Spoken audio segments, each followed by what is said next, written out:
চাপে থাকা সরকার সমর্থন খুঁজছে, একটা রিপোর্ট দেখছি BDNews24.com।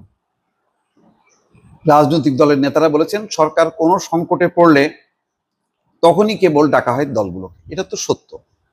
বর্তমান সরকারের একটা প্রবণতা লক্ষ্য করা যাচ্ছে, তারা রেগুলার গভর্নমেন্টের মতো অ্যাক্ট করতে যাচ্ছে, বিভিন্ন আইন কানুন ফরমান জারি করতেছে, এটা করতেছে, ওইটা করতেছে।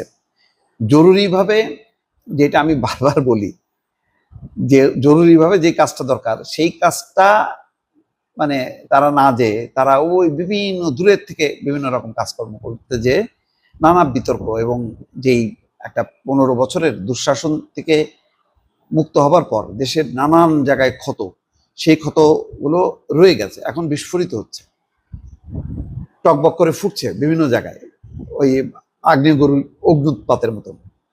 তো এই পরিস্থিতিটা মোকাবেলা করতে পারে কি? এটা বারবার বলছি যে এই সরকার কোনো রাজনৈতিক সরকার না, তার কোনো উইং নাই। একটাই উইং ছিল, সেটা এনসিপি ছাত্ররা নিজেরাই শেষ করে দিচ্ছে। রাজনৈতিক দল গঠন করে তারা যখন কি ড্রয়িং রুমে চলে গেল রাজপথ থেকে, এটা শেষ।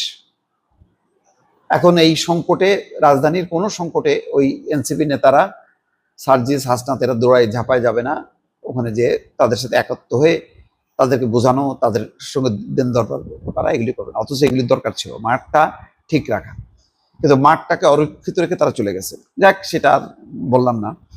এখন এই যে সম্প্রতি 4 দল, তারপরে 13 দলের সাথে বসছে, এবং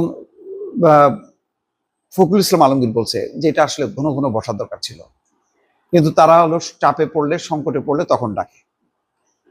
এটা তো কোনো ভালো জিনিস হলো না। এই যে ঐক্যমত্য কমিশনের যে আলোচনাগুলি, এটা আরো আগে আলোচনা করে এতদিন নির্বাচন হয়ে একটা নির্বাচিত সরকারের মুখ দেখার কথা। ঠিক আছে, ওনাকে যদি রাখতেই হয়, ওনাকে রাষ্ট্রের প্রধান দূত বানায়, বিশেষ দূত বানায়, এ করা হলো। উনি দেশে বিদেশে যাবেন, দেশের পক্ষে সেমিনার সিম্পোজিয়াম করবেন, বক্তব্য দেবেন, হয়ে গেল। ওনার কোনো নির্দেশনা, ওনার কোনো চাহিদা বা ওনার কিছু থাকলে সেগুলি পাশ করে দেবে, হইল তো। কিন্তু একেবারেই রাজনৈতিক সরকার ছাড়া এভাবে রেখে দেয়া, এবং এখনো তো ধরেন বিএনপি জামাত ডাক দিলে যাচ্ছে, 2 দিন পরে তো যাবে না এই কারণে যে ওই যে লেভেল প্লেইং ফিল্ড না হলে যাবে না। জামাত বলছে এখন লেভেল প্লেইং ফিল্ড করতে থাকো। জামাতের এখন ভূমিকাটা হলো ওই আওয়ামী লীগ আমলে যেমন বিএনপি বলতো লেভেল প্লেইং ফিল্ড করতে, এখন ওনারা ধরে নিছে যে ক্ষমতায় চলে গেছে অলরেডি বিএনপি, সুতরাং লেভেল প্লেইং ফিল্ড তো ওটাও হবে না, ফিল্ডও হবে না, আর ওই নির্বাচনটাও অনিশ্চিত থাকে। এরকম একটা পরিস্থিতির মধ্যে দিয়ে চলছে।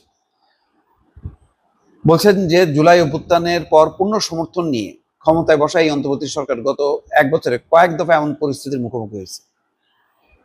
প্রতিবারই পরিস্থিতি সামাল দিতে সরকার প্রধানকে রাজনৈতিক দলগুলোকে নিয়ে বসতে দেখা গেছে।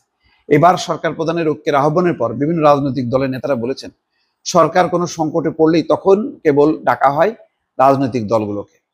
বাকি সময়টাতে নিজে নিজে সিদ্ধান্ত নিতে গিয়ে সরকার পরিস্থিতি বেসামাল আর লেজে গোবরে করে ফেলে বলেও অভিযোগ করেছেন। তারা নিজেরাই সাহায্যের জন্য চিফ অ্যাডভাইজারের ভেরিফাইড ফেসবুক থেকে বলা হলো, আবার সমালোচনার মুখে প্রত্যাহার করলো।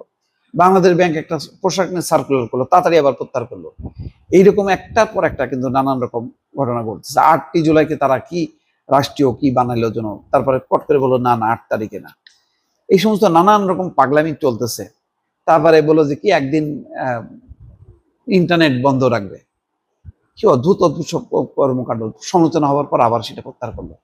এগুলি চলতেছে।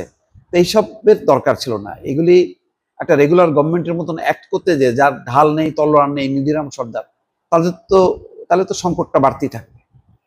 সুতরাং যা করণীয় দ্রুত করা দরকার, সময় কিন্তু বেশি নেই। এই কথাটা বললাম। ভালো থাকবেন। আল্লাহ হাফেজ।